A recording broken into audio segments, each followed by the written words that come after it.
It's the 2023 Fantasy Draft, and 10 picks are going to be jumping ship from the WWE over to AEW, and 10 picks are going to be jumping ship from AEW over to WWE. Who's going to get drafted? Come on in and find out.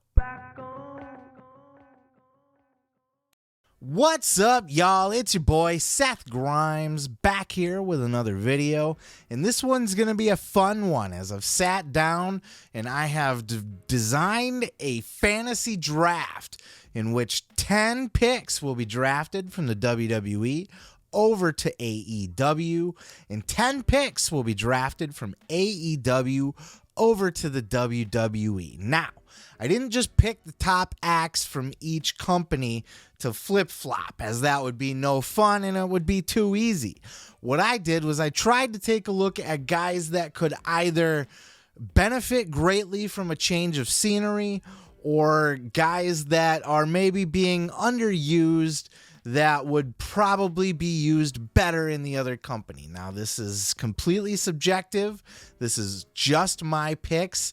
There's no rhyme or reason, and quite frankly, I could change my mind on some of these tomorrow.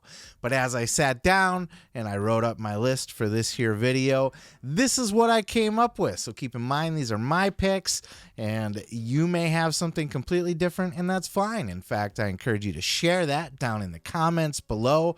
And while you're there, hit that subscribe button and thumbs up if you like what you're watching.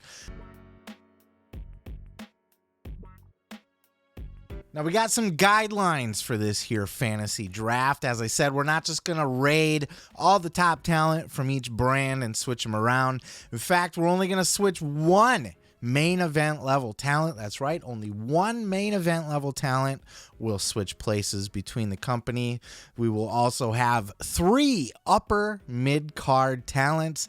Those are people that may visit the main event picture, but they're not your main event WrestleMania level talents.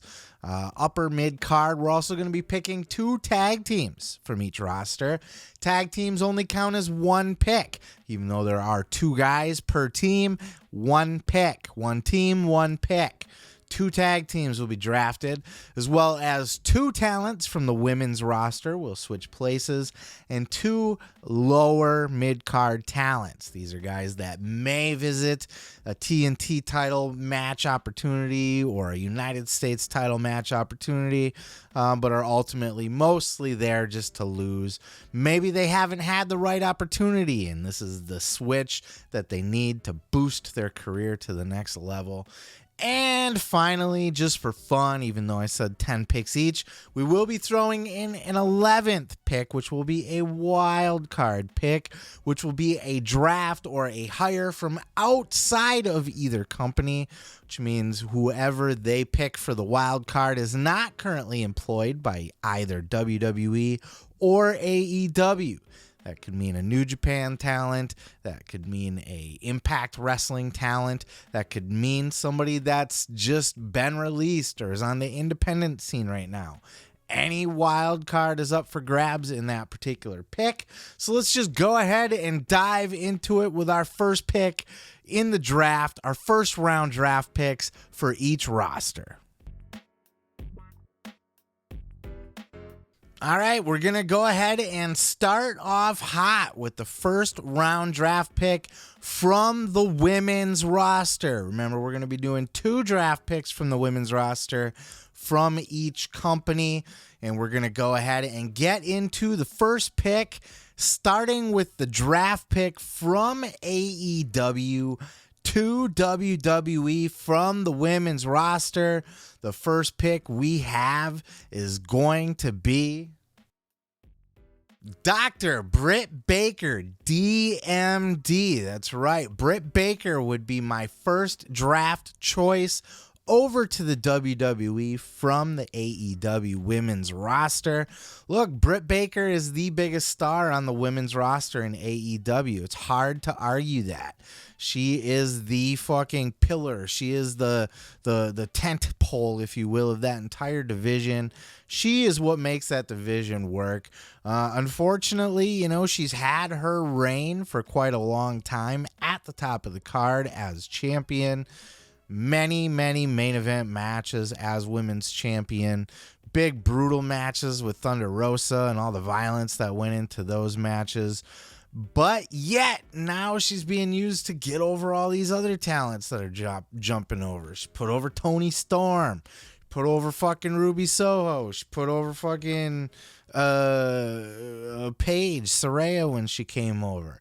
Britt Baker could use a change of scenery, and though she's doing just fine in AEW, she's far from floundering or anything like that. Just imagine throwing her into the WWE system in the mix with the talent on the WWE women's roster. I'd like to see it, and that's why I've gone ahead and pulled her from AEW over to the WWE.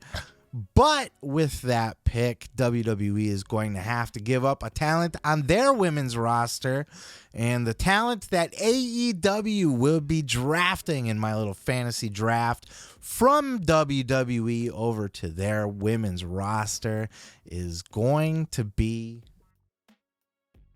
Ronda Rousey. That's right. Ronda Rousey would be my first women's pick from WWE to jump ship over to AEW. And I just think Ronda Rousey is not doing so hot over in the WWE right now. For as big of a star as she was in MMA, I feel like WWE is killing her star power. And that shouldn't be the case. She was a household name before she ever stepped foot in the WWE. And now she's just another girl on the roster. And a lot of that has to do with her promo ability. Her in-ring work has been a little shoddy lately as well. But we've seen her have good matches. So it's not like she's an untalented hack. We can work on her matches. We can bring her match quality up. But her promos are killing her in WWE. They're just not using her to her full potential. And I think that's because she's a bad actor. I think because even in UFC, she could cut a promo, you know? She did those press conferences. She could talk shit with the best of them. But you got to let her fly. You got to let her do it on her own. Let her talk her own shit. If you don't hand her a script and you just say, just tell this bitch what's up. You know what I mean? Ronda Rousey will deliver for you. Is she still the best promo in the business when she does that? No. But she's going to be significantly better than she is currently having to deal with a script all the time. And in AEW, that's just not going to be a factor for her. She's not going to have to be handed a script and memorize shit. She's going to be told, here's what we're thinking for you. Here's the direction that we're going. If she even gets that. Fuck, it's AEW, right? But here's a mic. Go fucking do it. And I think she would get the swing of that real quick. And I think she would she'd probably piss a few people off because I don't think she knows where to draw the line on some of that shit, but I think she's gonna do a lot better on the mic. All right, the next round in our 2023 fantasy draft is gonna pull a lower mid-card guy from WWE over to AEW, and a lower mid-card guy from AEW over to the WWE. And that pick for the WWE in this particular round is going to be Ethan Page, the other Page. That's right. The guy who points his finger at it. I hate this. I hate this so bad. I'm not a huge fan of Ethan Page, but I understand that he is a talented individual, and he is kind of buried despite the attempts to get him in some sort of position, you know, American Top Team, and now with the Firm and whatever they're trying to do with Ethan Page. He just seems to be stuck in that lower mid card, and I see more for him. He's got a look, he's got a good body, he cuts a good promo, and I think he'd do just fine reading scripted promos. And I think with a little more structure, a little more spotlight, I think Ethan Page can shine a lot brighter than he is right now. And honestly, I think he'd fit right in with the WWE system. Send him on over there, have him be working with Johnny Gargano. I see they just did a toy hunt figure thing on Ethan Page's toy hunt vlog where the Garganos were with them, you know, crossing the streams, if you will. WWE and AEW guys hanging out together looking for toys. Bring Ethan Page on over to WWE and see what he can do. So if we're going to take a lower mid-card guy from AEW and bring him over to WWE, we got to take a mid-card guy, a lower mid-card guy from WWE, and send him on over to AEW and see what kind of shit he can bring, what kind of fire, what kind of quality he can add to the AEW roster. And for this particular pick, I have chosen Pete Dunne, or Butch if you're that kind of guy and you're a total douchebag. Pete Dunne, what can be said about that? Pete Dunne's a fucking machine, an absolute killer in the ring, a guy that would fit in beautifully with like a Blackpool Combat Club. Kick that Wheeler Yuta cunt out of there and put fucking, well, you can't, I mean, obviously they wouldn't do that, but you could turn them all heel, beat down Wheeler Yuta, add Pete Dunne to the group. Pete Dunne's a fucking beast. And, he's been buried in NXT UK for so long. Finally brought over to the main roster WWE, and they slap fucking suspenders on him and a goofy hat, and they call him Butch, right? Now he kind of looks more like Pete Dunne, but he's still Butch. And, I don't get why they do this shit in WWE. Let the guy be Pete Dunne. He's not a goofball. He's not a character. He's not sports entertainment. You're trying to shoehorn him into a spot where he just doesn't belong. It's not gonna fit there. And though he's doing fine with the fucking with the hooligans and shit, I still feel like he would do a lot better if he was allowed to just be Pete Dunne and be the character that he was in NXT UK on a main roster. Next round, we have a tag team pick. And the tag team chosen to jump ship from AEW over to the WWE is the Ass Boys. That's right, the Gun Club themselves, the Guns, Colton and Austin Gunn, jumping ship over to the WWE. Look, they're coming along just fine in AEW. They're not in a bad spot, and I'm not even saying that they're being used poorly in AEW. They're being used great. But just think how far, you can see the personality in them. You can see the character, and you can see that there is some in-ring talent there, and that over time this team could really develop. I just don't know how far they're going to be able to develop in AEW. So if they were to come into the WWE system, and I don't know if this would be a main roster pick, they may even need to spend some time in NXT. But I could just see, you get Shawn Michaels, get his dirty little grubby little paws on those guys in NXT. Whoever else is working in NXT at the time, I think they would really be able to fine tune the Gun Club, and I think they'd be able to take it to the next level. So Ass Boys to the WWE, even though they're doing just fine in AEW, I don't think they're being misused. Let me just underline that. But I just think, they can be taken to the next level with that NXT polish. And AEW is going to steal a team from the WWE roster as well. And the team that I have selected in this draft here, this was a little bit of a tough one, but I landed on this team here. The Viking Raiders. That's right. I would bring War Machine over to AEW, probably along with Sarah Logan if she's part of the package and I can do that. If not, no harm, no foul. I'm not going to pick her as a women's pick or anything, but if she comes with the team, she comes with the team. I just think, look, they're a fine team on the WWE roster, but I don't see them breaking out and being the top team for any length of time, and I don't know that they would in AEW either.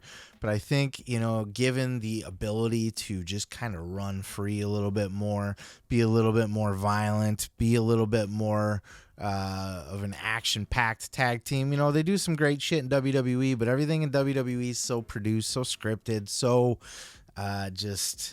it's all predictable and all kind of falls into line. I think they could have a lot more wild matches over in AEW, and there's more teams to work with.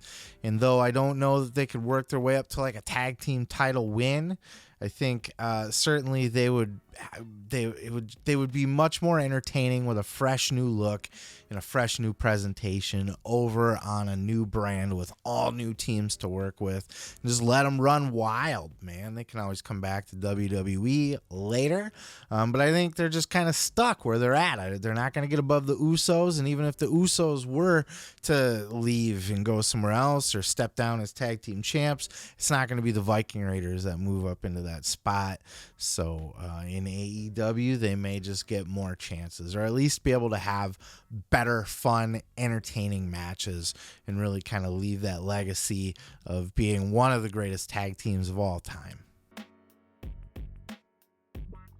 Moving into our next fantasy draft of 2023, this time from the upper mid card from AEW over to the WWE, we have Wardlow. Wardlow is criminally underused in AEW. I still think he's green. I still think he's not progressing at the level he should be, but he's progressing, so he's not a lost cause. I've personally paid close attention. I've seen his promo ability, his interview ability. Some of his early interviews when he's out there trying to do media are just terrible, hot garbage. He's all clammed up and doesn't know what to say, and he's really stiff and shit, but he's loosened up. He's kind of coming into his own. I feel like he's getting more comfortable, but I don't know what the level of development is in AEW. Sometimes, I know that there's people like Dustin and stuff that will work with guys in the ring, but I don't know how well people are being pushed or monitored or I can see Tony Khan having guys on his roster and just going, yeah, it was great, it was good, everything was good, it was fine, yeah, fine. Vince was always very critical, right? Vince was always the guy waiting for you when you came back from behind the curtain. If not Vince, it was the agent assigned to your match that Vince yelled at him, so now he's got to yell at you about, well, you did this wrong, you did that wrong, you did this, you know what I mean? But all of that, though it's a walking on eggshells type of environment, some guys need that extra development.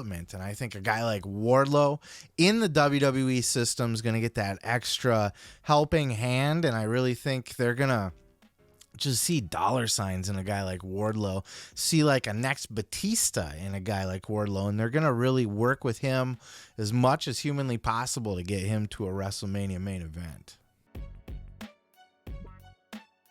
Making their move from WWE over to AEW from the upper mid card. This one was a toss-up for me, as a matter of fact. I had it between two guys, and only one made the pick. And I'm taking a look at the WWE roster, and I'm seeing a guy like Sheamus and a guy like Drew McIntyre. And they've both been in the WWE system for a long, long time, and they've both basically done everything that they can do in the WWE and aren't likely to move back up anytime soon. So really looking at both of those, I could go with either one. And I had originally chosen to draft Drew McIntyre, but I'll just be honest with you, I don't personally like Drew McIntyre all that much. Like if I had to pick between the two and it was actually me picking, I'm going to go with Sheamus.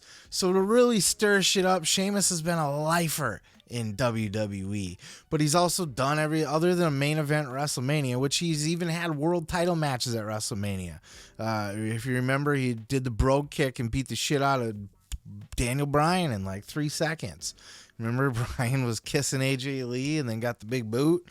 Boom, world title match at WrestleMania. It wasn't the last match, but it was certainly a main event. A world title match at WrestleMania is about as high as you can get other than the last match. Sheamus has done it all, multiple time, every champion. Like, at this point, yes, he's a WWE lifer, but what can we do if we take him and we bring him over to AEW? Just cut him loose there. Listen, what can a guy like him that's been in the WWE system for so long do over in an AEW roster. He can start working with Claudio right away, and he could work with Hager, and he could work with Miro, just to kind of work with guys he already knows that are into the physical, hard-hitting style.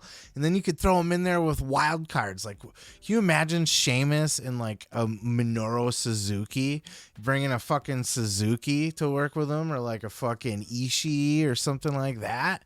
My God, how much fun could that kind of stuff be? Get him in there with Bryan again. Get him, dude. I just think Sheamus could have some killer matches with guys on the AEW roster, and it's a weird pick because he's such a WWE lifer. But how much fun would it be to just cut him loose on the AEW roster? And he'll beat the shit out of people too, so it'll be fun to watch.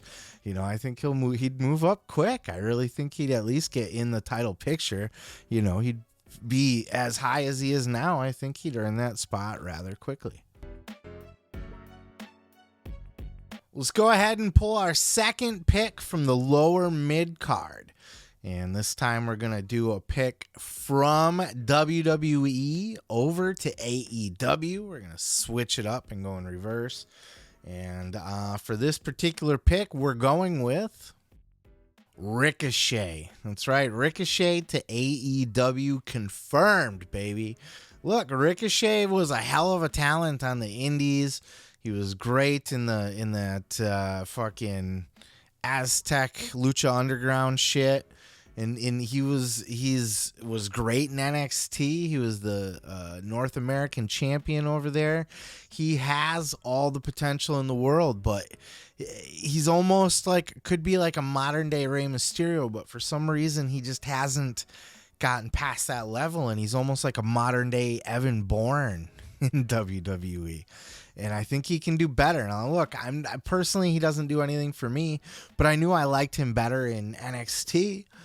So that means they can at least do better with him. And look, he's buried in the WWE roster right now. He's not going to get a chance to move up anytime soon.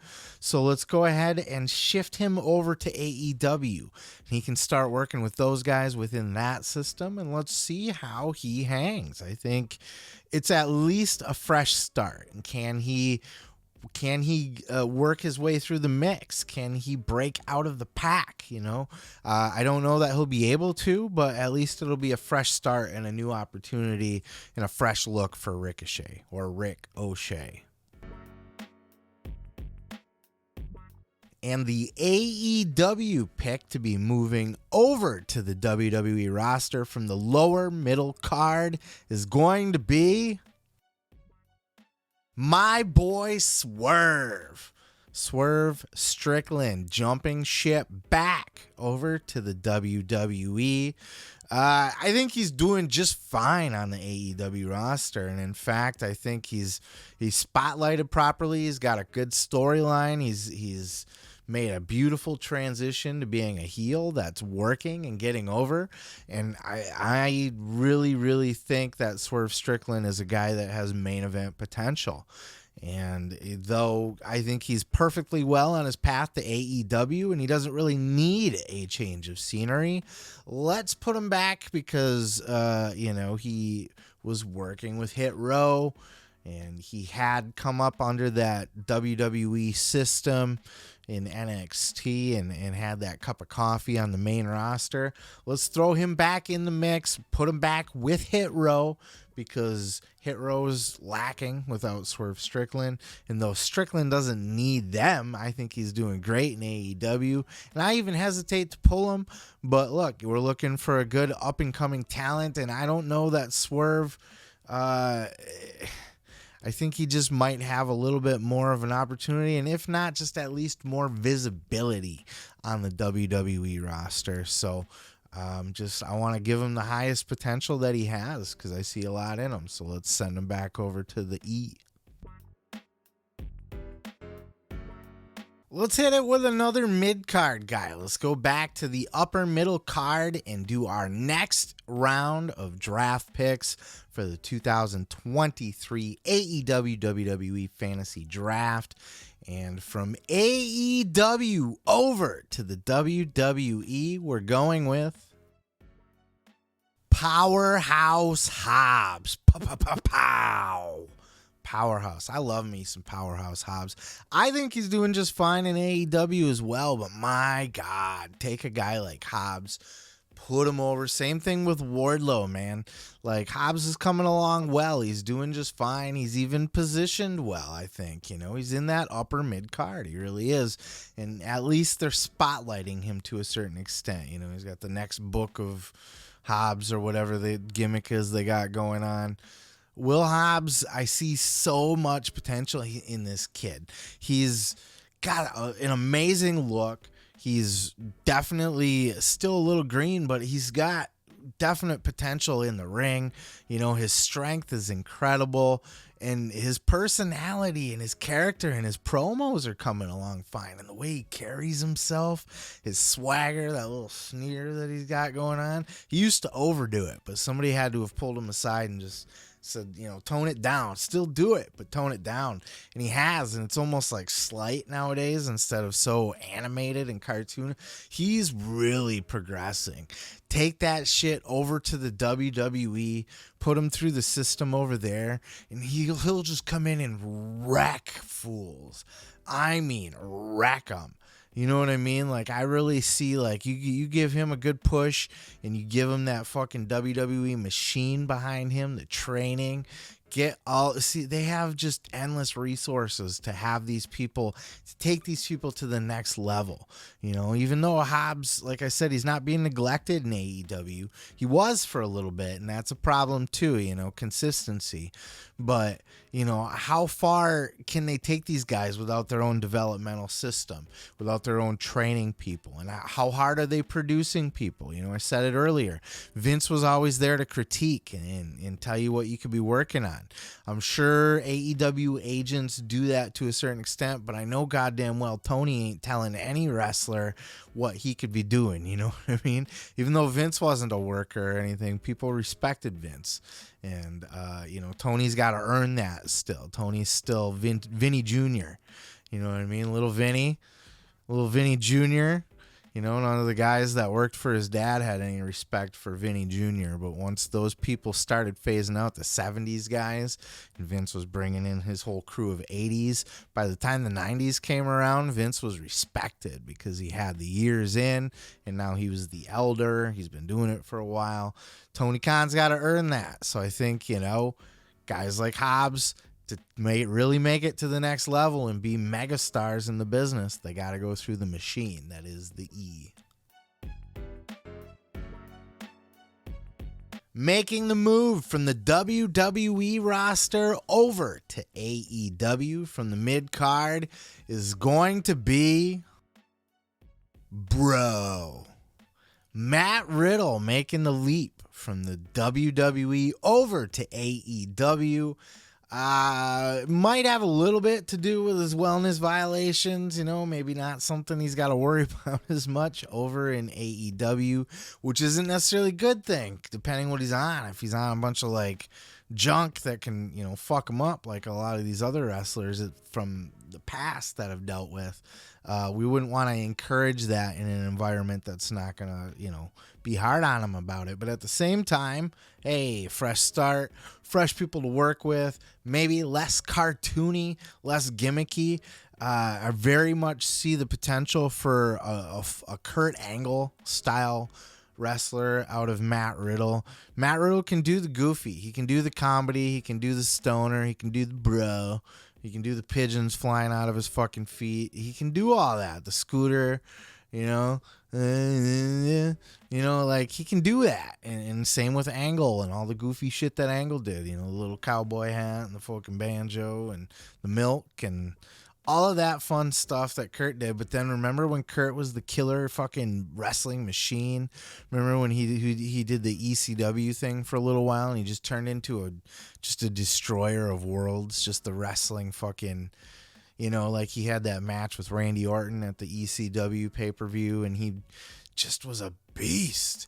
and Matt Riddle has that in him. Matt Riddle has a legit UFC career. He was let go there not because he sucked, but because he was a weed smoker. And Dana White had a hair up his ass about the weed. Now weed's not a problem in WWE. Riddle's got to be careful about being a druggie. Let's get off the junk. Make the money first. Then he can play with the junk, but it'll kill your career and you're going to cap yourself in the money that you're going to make. But over in AEW, bring him over as a wrestling machine. Bring him over as the beast, the killer, the animal, the MMA guy. Make him just a badass, unstoppable MMA guy that kicks the shit out of people. And he'll have some great matches with like a Bryan Danielson. I'm sure he'd have great matches with like a Moxley and Eddie Kingston. He'd have some fun matches with all the way, and all the way across the board. Anybody, pick your guy. It would just be fun to have him in a new environment with a new character. And I don't know. I think at some point they'll make that transition for him in WWE, but I also think, he's on thin ice over there and he could just use a change. I think a change would be a good fit for Matt Riddle. All right, our second pick from the female roster, jumping ship from AEW over to the WWE, is none other than Jade motherfucking Cargill. My girl, my bitch, that bitch, Jade Cargill. I love me some Jade Cargill. I am an unabashed fan of it. I've said it all along. And I know people hate on that. People hate on her and they don't see it. And she gets so much hate in the comments. But I am just an unabashed stan of Jade because, dude, I've been around. I've watched wrestling for a long fucking time. And I just know a mega star when I see one. I've seen it over and over. She's the second coming of China, but she's got a smarter head on her shoulders. Very business minded. She's got that hip hop entrepreneur style business mind to her. You know what I mean? She's gonna be big money in wrestling.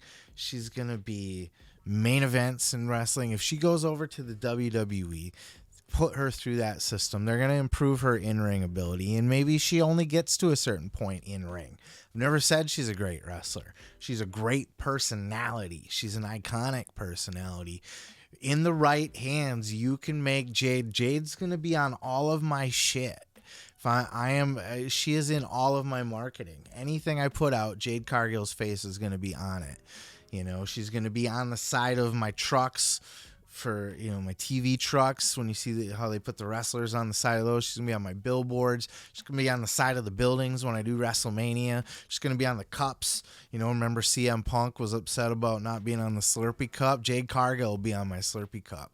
Jade's going to be on everything. Her face, she's a megastar. She's important to have as a somebody for the black community to see and recognize as a top level athlete on TV in a high prominent position. She can represent that community well. She's well spoken. Any interview you throw her on, anything, like, she is just built to be a megastar, and I don't know why people don't see that, and I don't know why people expect everybody to be able to wrestle like Bryan Danielson, to be able to be taken, to be liked or taken seriously. I know she can't work. She needs work, but that's another reason to put her in the WWE system. They will make her better, and they will make her 10 times the star AEW ever could. And they're trying. They're doing all that. Jade's on all of their shit. Everything, pay attention. Everything they put out, Jade is front and center on that shit.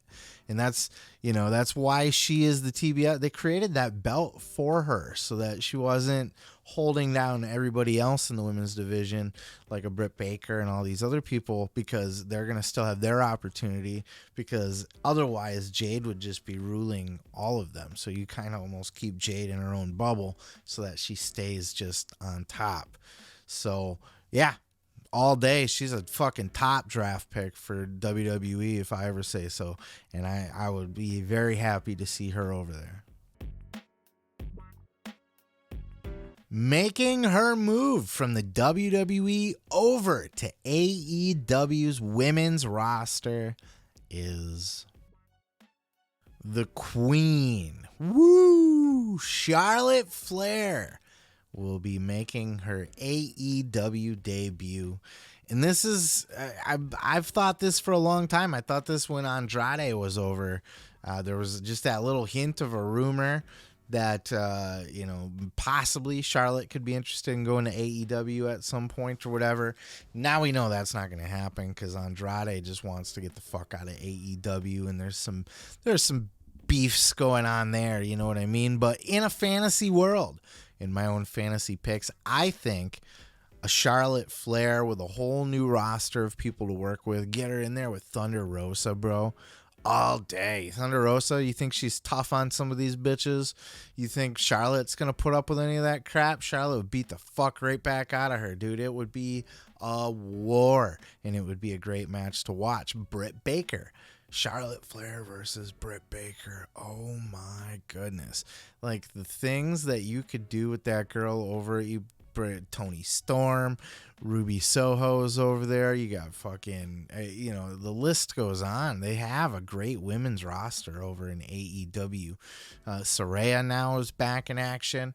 And then even when she gets back, Chris Statlander. I'm just love me some Statlander, you know. Jade. Could you, even though we just traded her, can you imagine those two getting it? Like, of course the match would be trash, but I mean, just the promos, the look, the fucking face to face, just the poster is worth doing it alone. But yeah, I think should give her a fresh start. And also, I think Charlotte she's a great worker, and I think give her an opportunity to work outside the rules of being the overly scripted WWE. Give her more to work with in the ring. Maybe she can get a little more violent. Maybe she tries getting color like her dad used to do all the time. Maybe she fucking, any number of things. Just in her promos, they're not scripted anymore. We just let her fly. Like, I don't know. I think it'd be cool to see a completely different side of Charlotte Flair, probably Ashley Flair over there. But it would just be so fun to watch. I'd be all for it.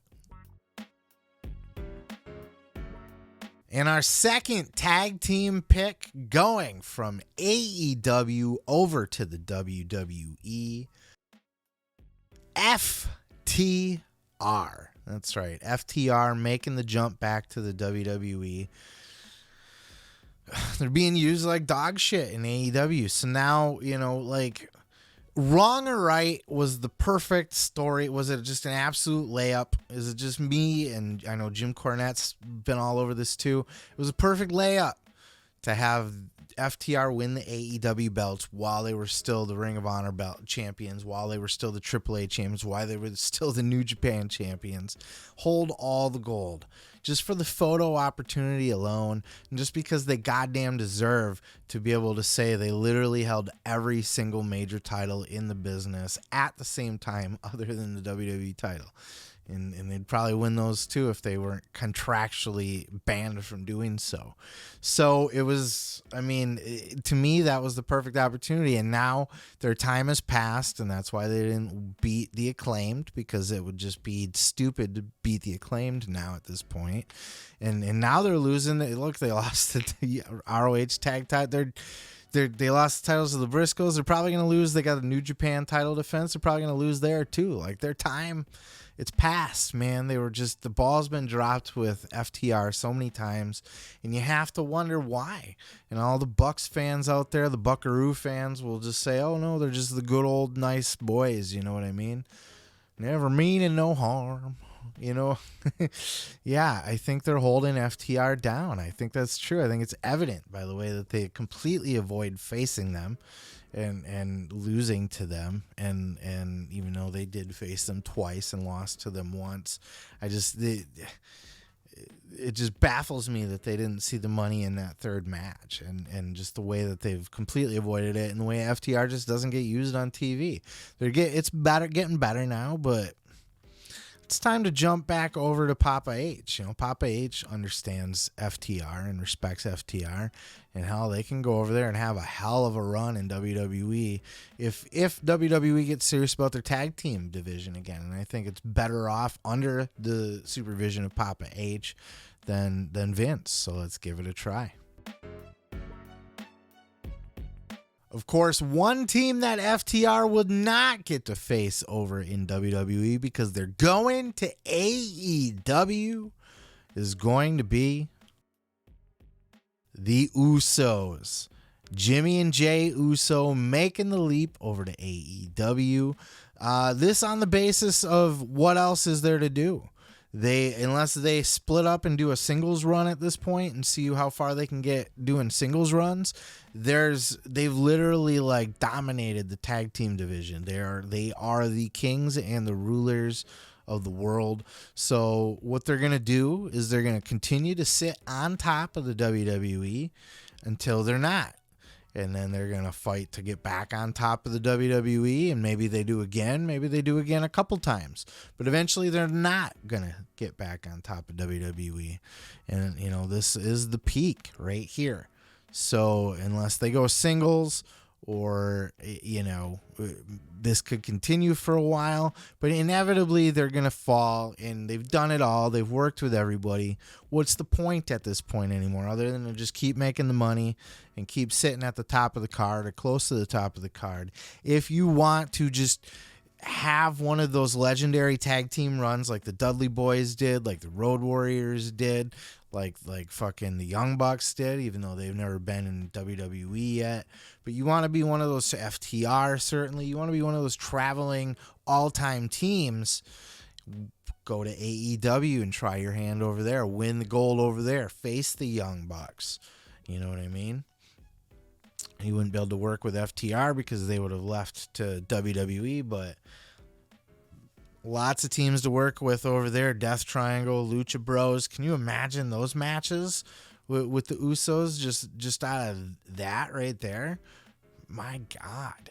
So I think that would be a fun little jump. And look, they can always go back. I'm not saying this is a forever thing, but let's switch it up. Let's get some new competition. Let's go.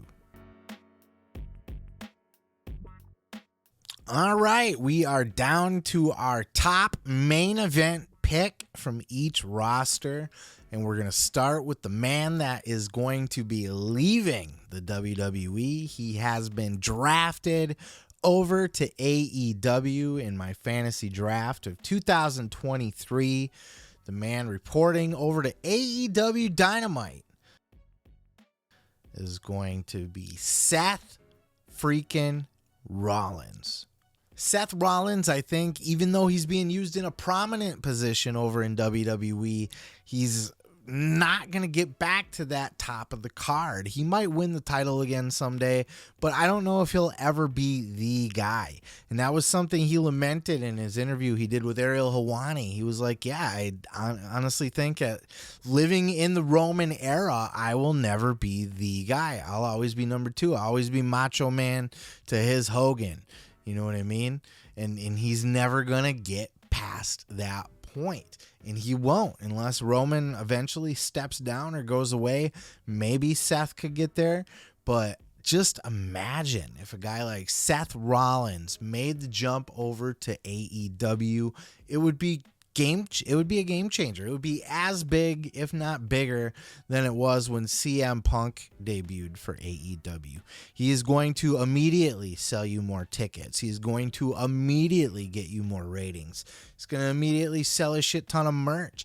And he's going to give you endless great matchups that you could get going right away. You could start him in a feud with fucking Mox. Have Rollins come in as a heel to feud with a babyface Mox.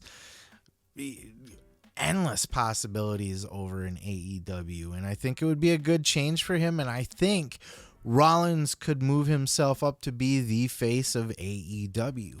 If he were to make that jump now, this year, you know, he was traded to AEW, he could work his way up to the top of the card instantly, main event, win the world title, and run with it as long as they need him to. He can be their top guy. He can be their poster boy. He can be the face of AEW. You know, him and MJF, he could come in and work with MJF as a baby face. You know, like I said, Mox a heel. Like, you could do any number of things. He's versatile. Give him a fresh coat of paint, fresh paint of coat. Give him a new look. Give him, you know, turn him back to Tyler Black or whatever the fuck he wants to be. And let's just have fun with it, man. I would love to see what he could do in AEW. And I think he could fill that void that CM Punk left. If CM Punk's gone, if not, can you imagine Rollins and Punk working a main event? Like, god damn.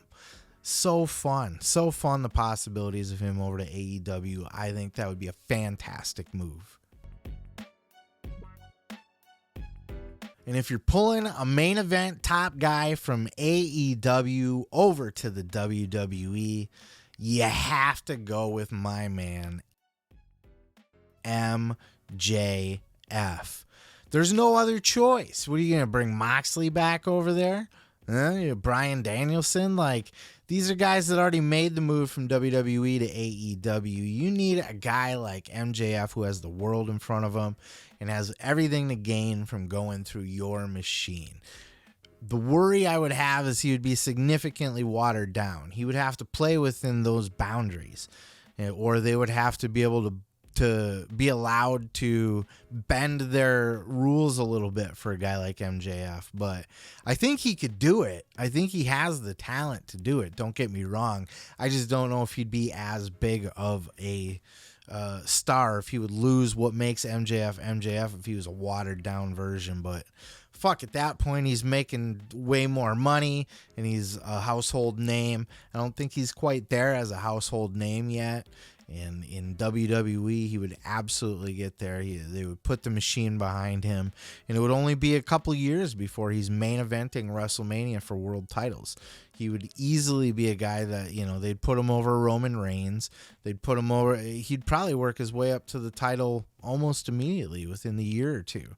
And, you know, at that point, he would see how he could hang. You know, it'd be interesting to see him in there with a guy like Brock Lesnar. What would that look like? That'd be kind of messy. I don't know that I can picture that, but MJF to WWE is the way to go. Now, AEW should in real life throw as much money as humanly possible at MJF to keep him, but I think at some point it's inevitable he's going to find his way over to WWE, and when he does, it's up and away with MJF. Mega stardom.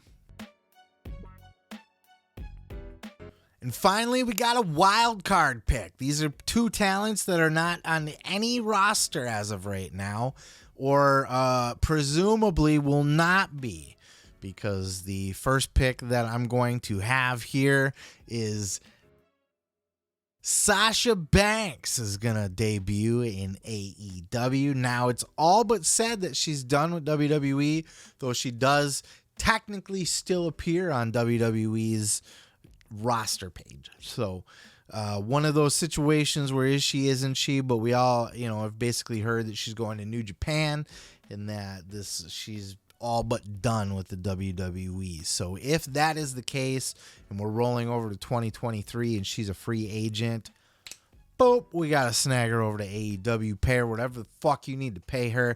Sasha Banks, I can't believe this shit. I'm seeing rumors out there that WWE let her go or didn't meet her financial. She wanted to be, and not, this is all hearsay, you know, but the dirt sheets be talking, right? And the dirt sheets are saying that Sasha wanted equal pay to Charlotte and Becky. And WWE did not see Sasha Banks on that level, and I'm like, are you fucking insane? This chick was literally just on The Mandalorian. Is your brain broken? She is the best, one of the best wrestlers you got on that roster. I don't know. I'd say the best, but she's a better wrestler than Becky is. She's a better wrestler than Bayley is. I don't know if she's a better wrestler than Charlotte, but she's a better wrestler than Bianca. Like, in the ring, she can fucking go. You know, Sasha Banks is a hell of a worker, and she's a megastar talent. She's going to be doing movies and shit going forward. Maybe they don't trust her, and maybe that's what's going into it, because she has kind of walked out on them a couple times. but it kind of sounds like they don't see in Sasha what Sasha sees in herself. And frankly, what I see in Sasha, she is got more charisma than anybody on the WWE roster, except for maybe like Becky. She's got more charisma than Charlotte does. She's more three-dimensional than a Bianca is. Bianca's very, likes to bounce. If you call that charisma, that's fine. But Sasha's the fucking boss. She's a star. And they're dropping the ball with her, and she needs to be in the hands with somebody that sees the talent in her and runs with it. Like you signed Sasha Banks. If I'm AEW, and you can criticize me all you want down in the comments below, I'd love to hear it. If I'm AEW, I'm signing Sasha for whatever it takes to sign her. Punk money, if it takes Punk money. I'm signing Sasha Banks to 3 to 5 years, and I'm making her my top star. Male, female, anything. I am building the company around Sasha Banks because I really believe in her to that extent. And I think people are sleeping on her. And I think her run in The Mandalorian is a huge reason why as well. This is a Disney product. It was on Disney Plus, but you have no idea how many people watched this fucking show. It was the biggest hit while it was out. And I don't know if she's going to be back on that, but I know she just wrapped another movie. I know when she's going to New Japan here, she's going to be she's going early, I believe I read, so that she can kind of get her hands in some business dealings and have some meetings in Japan about some shit. Maybe she's going to get that shampoo deal that Booker T and Edge were fighting over. It's to the moon with Sasha Banks. I think it's going to come to bite WWE in the ass. I think she's going to come back around. I think they're going to beg her to come back in. I think she's going to be one of those WrestleMania returns like a Batista or something, but on a bigger level, where she's going to end up becoming a big Hollywood star. And WWE's going to go, oh, please, will you come back, do WrestleMania? And she'll be like, yeah, $1 bajillion. Pay up. And they will, because they're going to need her, because they're going to run out of all these big, you can only bring Brock Lesnar and Goldberg back so many times. You got to do something else. And Sasha will have achieved a level of success outside of WWE that will deserve her to be begged to come back to WWE. And I think, hopefully, if it was up to me, man, I'm opening the pocketbooks to Sasha Banks. What do you want? What do you want? And give her fucking $1,000 more. Whatever she asks for, okay, I'll give you that plus $1,000 just to say thank you, which she'll, go wipe her ass with. But still, it's the thought that counts. And the wild card pick for the WWE kind of falls into the same category as Sasha. Still technically on the active roster, but not really and not likely. And that's CM Punk. CM Punk to the WWE, baby. Bring him back to the E. But I really like, I heard Sam Roberts say it. I'll give him the credit. I've said this before too, but I think he nailed it spot on. Bring Punk in for a couple spots. Don't sign him to a long contract. Bring him in for spots. As wild card, we are bringing in CM Punk to do a few return matches, a few return programs. We'll start him with a little program ski, and then we'll let him rest for a little bit, and he'll come back in and he'll do another program ski, like 2-3 times a year. See how it goes.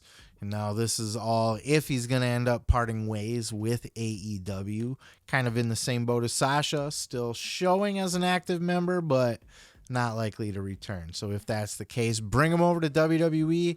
And look, I think you can get a lot of fun out of CM Punk with that. Him versus Roman is a no-brainer. Roman's got to beat CM Punk there. And that would suck for Punk, but hey, welcome to WWE. But then you kind of do something like maybe Kevin Owens and CM Punk. Boy, that would be a lot of fun. And you could give Punk a win there. And you would even do, depending if Austin's still around and he wants to do a match with Austin, do another round with Cena. You do, I'd keep him closer to doing those specialty matches, because that way you're not really taking away from anything on the main roster. And yes, he could be given a rub to some main roster guys, and I threw Owens in there, but if you can keep Punk working outside of the framework a little bit, like with a Cena or something that comes in special too, that could be the way to go. But in any event, I think it would be a good move. Bring him in, make a little money off of the controversy or whatever, and that's if he's touchable. I don't know that Punk's really even... He's pretty much canceled by wrestling at this point, so maybe you bring him back in. Who knows? I don't know, but it'll be interesting to see how that would play out, but I would give it a try. At least for a program, I would bring him in to work with somebody and just let it fly and see how it goes.